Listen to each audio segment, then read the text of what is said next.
Yo, what's going on everybody? It's your boy Naruto Explain here, bringing you guys another Boruto 2 Blue Vortex discussion. Today, I want to address the controversy that seems to have come up with Sarada finally using her Mangekyou Sharingan in the latest chapter, which the chapter is going to be out on the 18th this month, which by the time you guys are seeing this video, the chapter should be dropping tomorrow.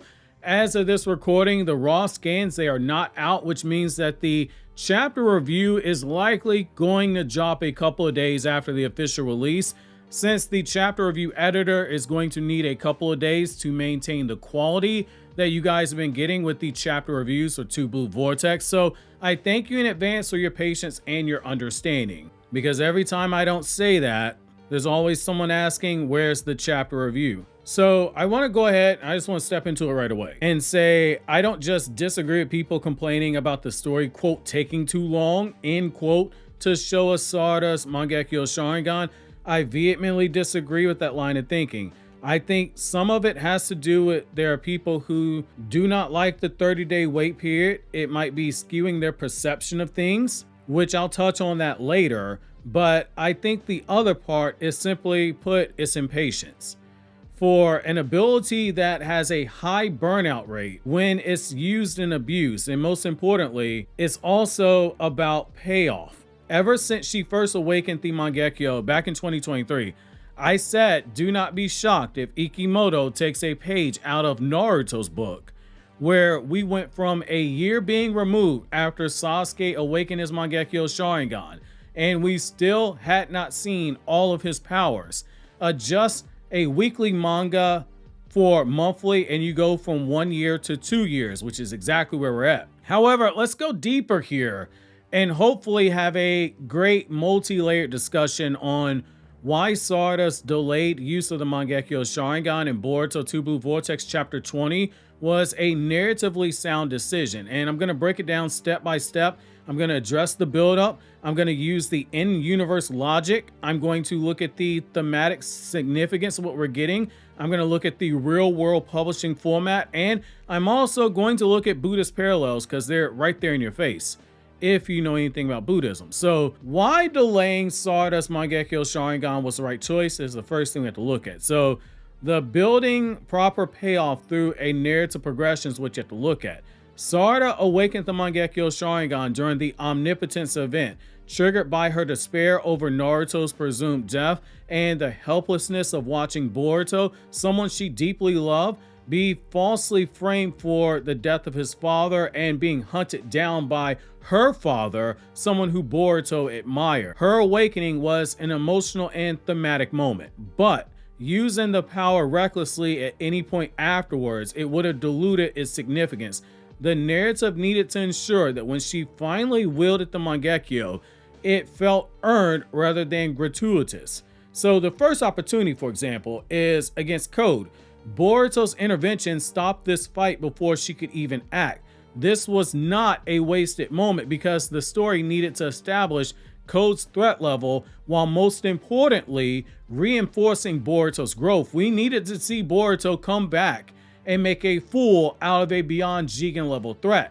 This needed to be Boruto's triumphant return. The entire first arc, what I call the homecoming arc, that arc was about Boruto's growth. This arc that we're in now is about the growth of people like Sarada and Mitsuki. The second opportunity was versus the Claw Grinds. Sarada handled them using base techniques like the Chidori and the Fireball Jutsu. Since they were basically fodder enemies, using the Mangekyou would have been unnecessary overkill, and from a strategic standpoint, it would have been a waste of a limited use. And most importantly, if she had been forced to use Mangekyou Sharingan against Claw Grinds that Chochos could take care of, people would be immediately dragging Sarada and downscaling Sarada as a result of that, because those were clearly not threat levels that required a Mangekyou. However, the third opportunity was against Hidari. This is something a lot of people point to, and I myself even said, hey, it makes sense that she uses it against Hidari.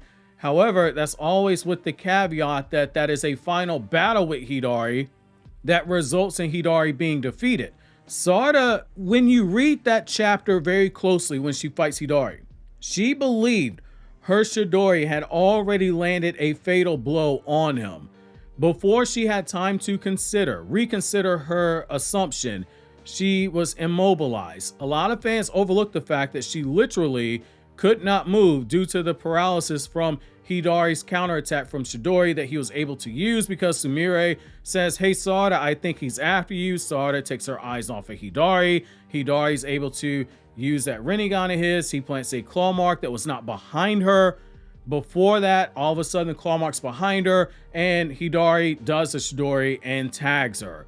Sarada says she can't move, so there was no possibility of using Mangekyou there, because before anything progressed, when again she's not able to move and function, Boruto steps in a superior way because he has a strategy. He's saying, "I'm going to charge the Rasengan Uzuhiko after Sarada regains mobility," and that makes the Mangekyou usage redundant, because Boruto's telling her, "I have an ability that can destroy this guy to the point where he cannot regenerate." Sarada does not need to use Mangekyou there, especially now that we've seen the type of power she has.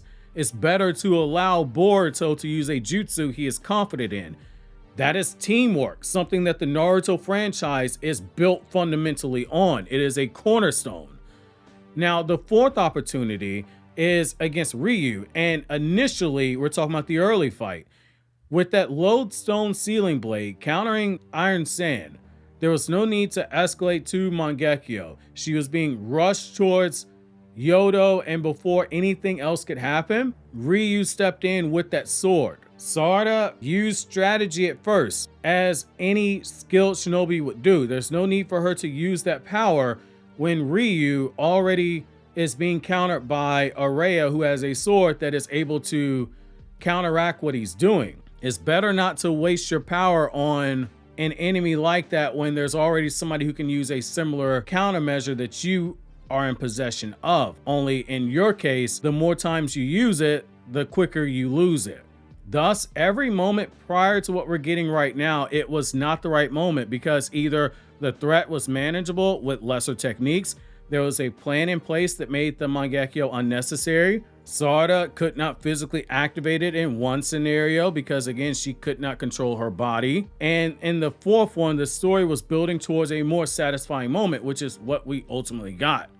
This brings us to the current fight with Ryu and why it is the perfect moment. So using Mangekyou Sharingan right now is a full circle moment. Sarada's awakening, it was fueled by her desire to protect Boruto, paralleling how Sasuke awakened Mangekyou due to the trauma of having lost Itachi and learned the truth about the Uchiha clan. However, she imposed a self-restriction on herself. She would only use the Mangekyou to aid Boruto. This limitation was both emotional, her love for him, and strategic, preserving her eyesight. Her decision to break this rule against Ryu, it is a poetic moment of sacrifice and growth. She realizes that she cannot limit herself to only protecting Boruto.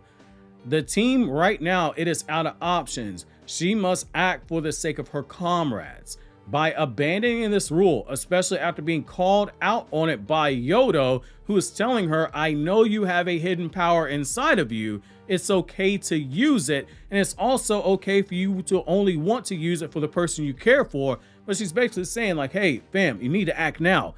Sarada is maturing into a true leader, into someone who is worthy of becoming Hokage one day by prioritizing everyone else's safety over her own personal ideals. She has basically learned from Naruto and Sasuke. Naruto put the well-being of the village before the well-being of his family. Naruto wants to be with his family, but Naruto also has Hokage duties. Sasuke wants to be with his family, but Sasuke has duties as a Shadow Hokage.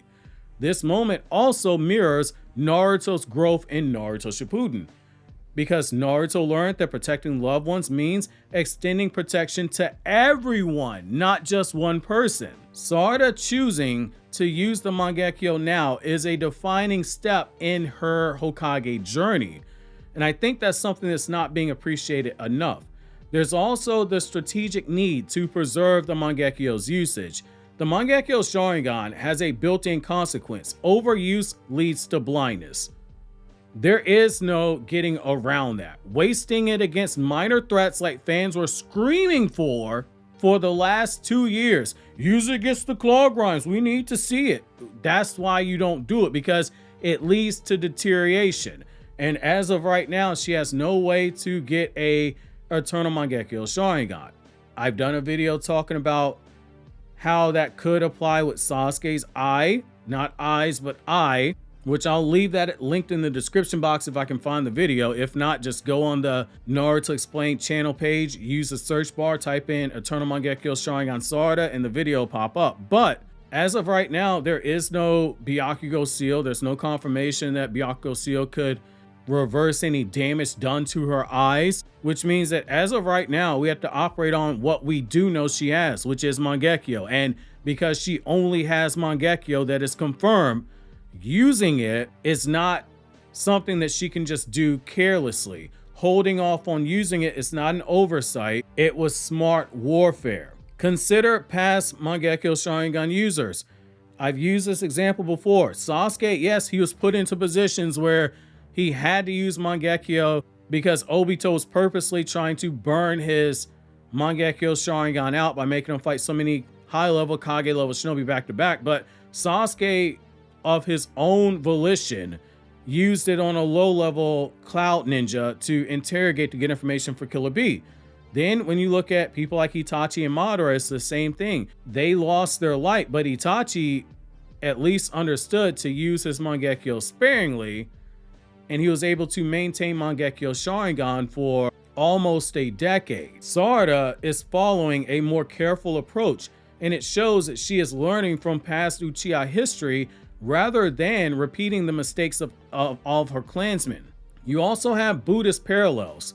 The path for growth and personal sacrifice and sacrificial growth.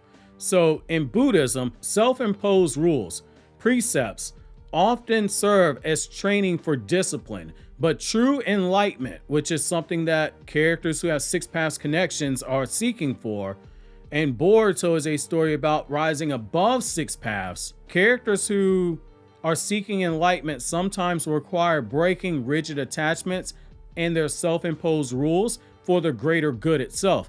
A perfect Buddhist parallel to Sarada's arc is Jizo Batsu, the Bodhisattva who vowed to save all beings before reaching Buddhahood. However, there are variations to the story where Jizo abandons certain vows because he's adhering too strictly to them, and it would hinder the salvation of others. That's what Sarada's doing right now. She was holding very tightly onto her self-imposed vow.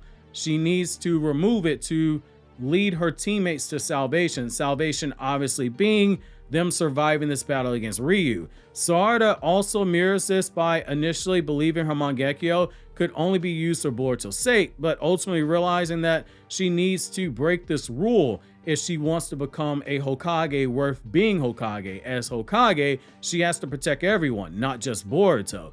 This sacrifice of principle aligns with the Buddhist teachings of selfless action. Now we're going to get to the most controversial part of the video, most likely. The one that I think stands a chance of pissing some people off. And I'm not going to apologize for anything I'm saying here. So I want to address the 2-year wait argument that people have been making. A major complaint that fans have had is that in real time, it took 2 years, 24 months, actually 27 months, when you consider the 3-month break between Boruto Part 1 and Part 2, where Sarada used her Mangekyou Sharingan, or rather where Sarada awakened the Mangekyou Sharingan, and then it took us 27 months in real time before she finally used it. However, this argument is something that fundamentally ignores, willingly ignores, and misunderstands the monthly format. So I'm just going to say this now. Ikimoto spoils the Boruto fan base. Yes, Ikimoto said years ago, like, yeah, you know, I'm so glad that Boruto is only 40 pages. You know, some monthly manga, you know, they get 60 to 80 pages. I'm really glad for the release schedule. And people say Ikimoto could produce more pages. The number of pages that a manga gets is directly assigned to by the publisher of the magazine. So the magazine in question, this is V-Jump magazine. Shueisha controls that magazine. That magazine is first and foremost a video game magazine. If you ever buy V-Jump magazine, it's mostly video game material that is in there. The manga is just an extra selling point. That's why the magazine costs so much in comparison to Weekly Shonen Jump, which is strictly for manga. And even then, Weekly Shonen Jump, the chapters are 18 pages. However, I say it to say this, Boruto consistently gives you 40 pages per chapter every single month without missing a beat. And people focus on, well, it could be 60, it could be 80 pages. When in all actuality, it's actually more than quite a few. And when I say quite a few, I mean many monthly manga series. I read a lot of manga, I just don't talk about all of them. Some monthly titles release less than 30 pages per chapter. I've talked about this on Twitter before. One of the monthly manga that I read is getting ready to wrap up. My Dress Up Darling. We're lucky if we get 24 pages. The chapters are usually 18 pages. They might go to 24. Every now and then we might get 30 pages. There are some quarterly manga, like say Land of Lastorius or The Gray Man, that release anywhere from 18 to 30 pages every 3 to 4 months. That's not 3 or 4 chapters in there. That's one chapter, 18 to 30 pages every 3 or 4 months. Yet Ikimoto and his staff are consistently giving us 40 pages every single month, not taking a break outside of when the magazine it was originally in was Weekly Shonen Jump as a irregular schedule, getting published once a month, but no set date. So it could come out the first week of, say, March, and then it could come out the last week of April. Ikimoto did not take a break until he got transferred to V-Jump magazine. He took a break to work on the Himawari Academy art that was in the anime, and he took a 3-month break to set up the stuff for Boruto 2 Blue Vortex. Outside of that, we've not missed anything. And some of the monthly manga I read, they take 2 to 3 months off and only come back with 18 pages. So no, I'm not going to bitch about a 30-day wait period. Now, by comparison, I'm also going to say for a monthly manga, for how Boruto is paced, it's not slow at all. It follows the industry standard schedule for a monthly manga, but most importantly, I think that a lot of this comes down to a flawed expectation by a lot of fans when it comes to them expecting weekly pacing in a manga. They expect there to be basically 4 weeks worth of chapters in one chapter. Not necessarily the number of pages of 4 weeks, but the expectations every month is that we're going to get the pacing of 4 complete chapters in one chapter. That's not how monthly manga work. Fans who are expecting Sarada's Mangekyou Sharingan to appear sooner often, in my opinion, treat Boruto like it was a weekly manga akin to, say, One Piece or the recently ended Jujutsu Kaisen. That's an unfair example. Weekly manga like Naruto, it used to release 16 to 18 pages per week. So that could be anywhere between 70 and 72 pages per month. Boruto releases 40, meaning the pacing by default is inherently different. Expecting the same rapid progression is unrealistic. In fact, if you expect that, you're basically saying you want a bullet point manga that does not expound upon the other stuff. And I say that especially now, somebody that went through Naruto Weekly, I remember everyone saying, why doesn't Naruto give more light to the other side characters the way that, say, One Piece does or even Bleach does? And we see it in Boruto. People like, I want to see more with the side characters. Now we're getting more with the side characters. And the same people that wanted more of the side characters want Boruto back now. And that's honestly been a consistent thing. Like when you go back to the chapter where Himawari fought Jura, where when you had Sarada and the whole Hidari thing, people were going, oh my god, like why isn't Boruto doing this? Why isn't Boruto involved here? Now we've had 2 chapters back to back with Sarada and Mitsuki going up against Ryu, and the vibe I'm getting is everybody wants Boruto back, but the same people wanted more love being shown to the side characters.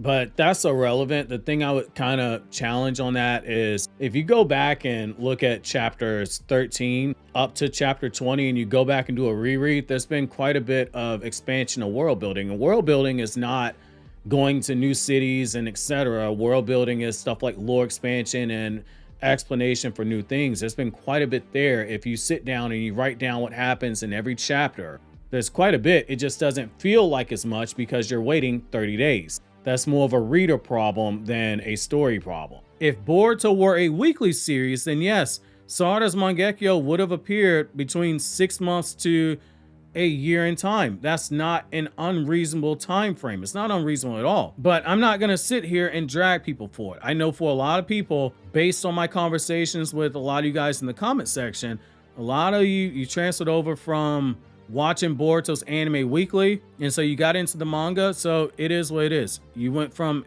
experiencing the story on a weekly basis to now having to wait for a month. So I understand that. For a lot of you, I also know this is your first monthly manga. This is me telling you, like, hey, monthly manga, it takes a little time. We went through this with the Code Assault arc and with the early parts of Omnipotence, and I kept saying, dude, like, I've been reading manga for a very, very long time, going back to the early 2000s. I'm telling you guys, there's a plot twist that is coming. I can see the stuff being set up.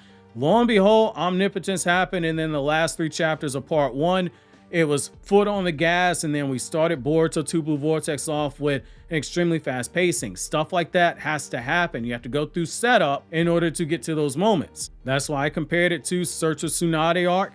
That's why I compared it to the Tenchi Bridge arc. They were very slow in a weekly manga format, but they went by very fast in the anime. And when you follow them in weekly manga format, they often served as bridges to arcs that went a lot faster. Now, the solution, because I'm not going to sit here and just bitch, and I'm not going to sit here and just talk down to people. That's not what I want to do. At the end of the day, we are a family. We disagree respectfully, but we do disagree at times. So the solution I offer to you, as someone who's been reading manga since late 2001, early 2002, is to read the manga volume by volume. So manga are typically designed for volume-based reading, where you have multiple chapters that are compiled into one cohesive book. It's treated like a short story, basically. Only in this case, it is an ongoing short story. I do this with some series that I read, including some bi-weekly series. I will let Spy Family chapters build up. I'll do the same thing for Fairy Tail 100 Years Quest. The Rurouni Kenshin manga sequel, Hokkaido arc. Kenshin is my favorite manga of all time, but the monthly release format for the Kenshin sequel runs at a slower pace than Boruto. So I will let 5 to 6 chapters build up, and then I'll just go through and read. That just means that I'm not reading everything month by month when it comes out. Which, just to point this out, that comes out monthly, but we only get 24 pages every month. Boruto gives you 40. The trade-off is that we get 7 to 8 chapters per manga volume. But think about that though. 1 month and you get 24 pages. So yes, I would suggest read Boruto volume by volume if you're having trouble with the monthly pacing. Which I hope, just getting some context as to what one of Boruto's peers running in a similar magazine is giving its fans. I hope that there's more appreciation for Ikimoto and his staff giving us 40 pages religiously every month. Now, the other thing I would say is also potentially just let the chapters build up. You can stay tuned in on what's going on in the story. I do it with Kenshin. I know what happens in the chapters even though I didn't read them. I just wait until chapters build up and then I'll go on a binge read. But that's why I say for a monthly manga pacing, Boruto fans really don't know how good they got it for a monthly manga.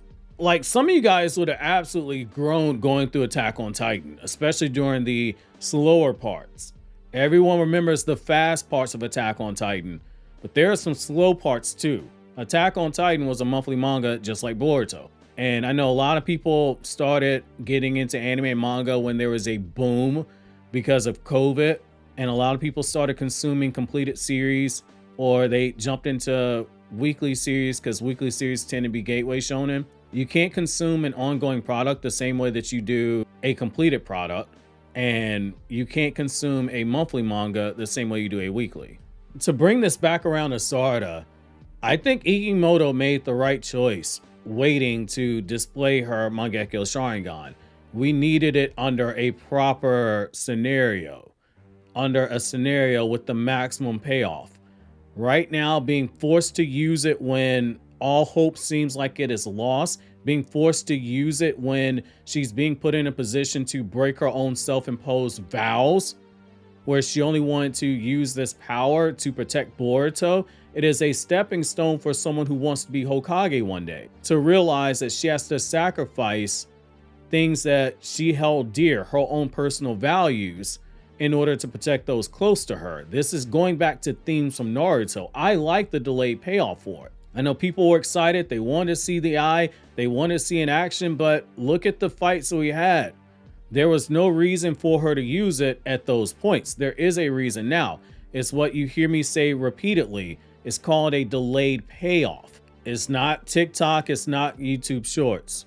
It's not a weekly manga. This is monthly. We can't change the release schedule. Again, I know some of that's probably a hot take. I'm just trying to be as transparent with you guys, because I get like a lot of questions and emails regarding stuff like this. So hopefully this kind of lets a lot of you guys know exactly where my stance on this is. And hopefully if you're somebody that has had issues with the monthly pacing, I hope you have a better appreciation for what you are getting monthly.